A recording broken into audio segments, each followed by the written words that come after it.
my pressure relief valve leaking. It's leaking. It's the grommet. It's not overdone. It's supposed to hold 75 pounds. I already drained it, taken out. It's dripping at friggin' 10 psi. See, this is rated for 75. This is not 3/4. It's not 5/8. All right, so this original one that was leaking, I really don't think it had a grommet in there. I think it had this, a copper washer. I think it was using that as a seal. And I think my pressure line, the line that goes from here, the plastic, the tubing that goes up to the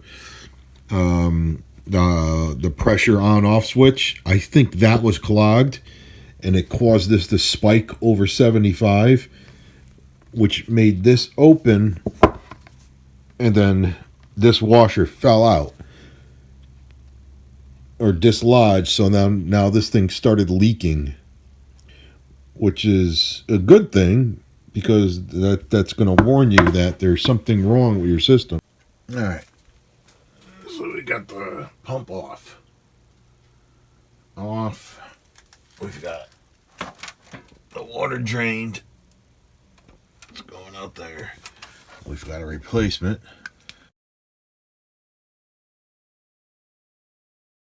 This one is 1/2 inch. This one's 1/2 inch.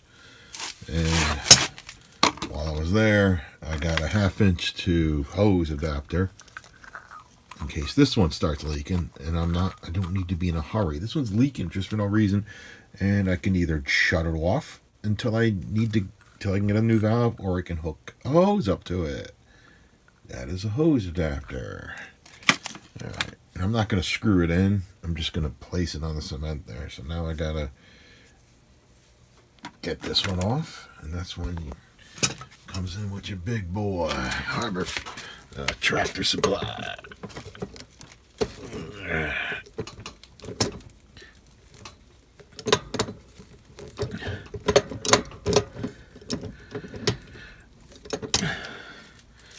Clearance Tractor Supply stuff.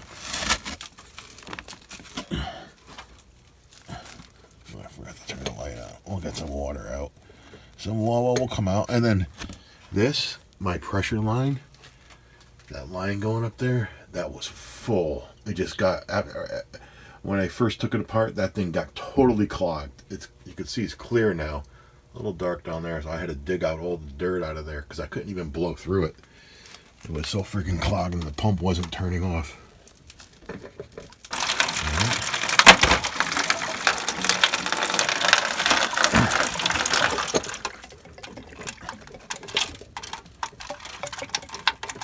Screw this in. Get your line on. And then if you look through, this is not dangling. This is not hanging down. You're all clear. So you could screw this all the way in, which you don't want to do. You just want to go till it's tight. There, you got that screwed on. Tight. That's back to about how far the other one is. And we're up to. This thing shuts off at 60. It's a 30. It's a 30-50. 30-50, but someone adjusted it to go a little higher, and I turned it down because it was going to 65.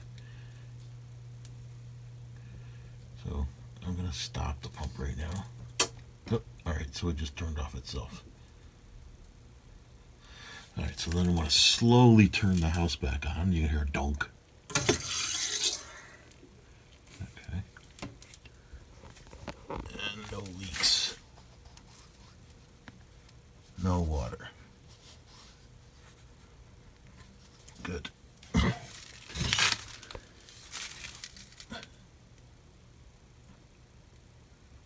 Only at 55. I think it turns on at 40.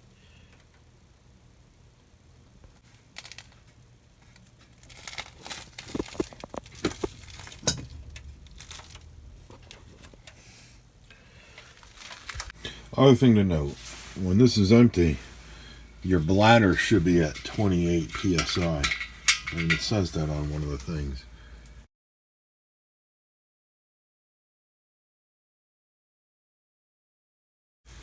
I'm not actually going to check it because this is full of water, and I'm not actually having issues. Is that to hang it? I'm not actually. So I have my spare sitting there, and then that in case it leaks again. There's a new one and a spare. And it appears the old original one didn't have a rubber grommet. It had a copper ring, and it's possible when this line was clogged that it forced my old one to open and that copper ring snapped. I had to unclog that. I undid it up there and unclogged it all over there, and then blew through it. I couldn't blow through it after refilling.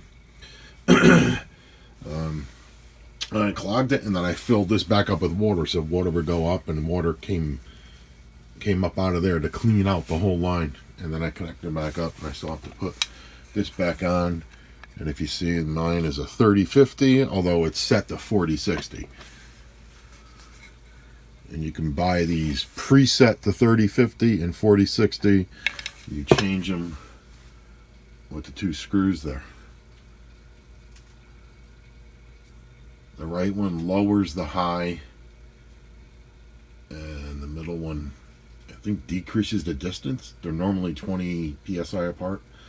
So anyway, yeah, and I also cleaned the contacts.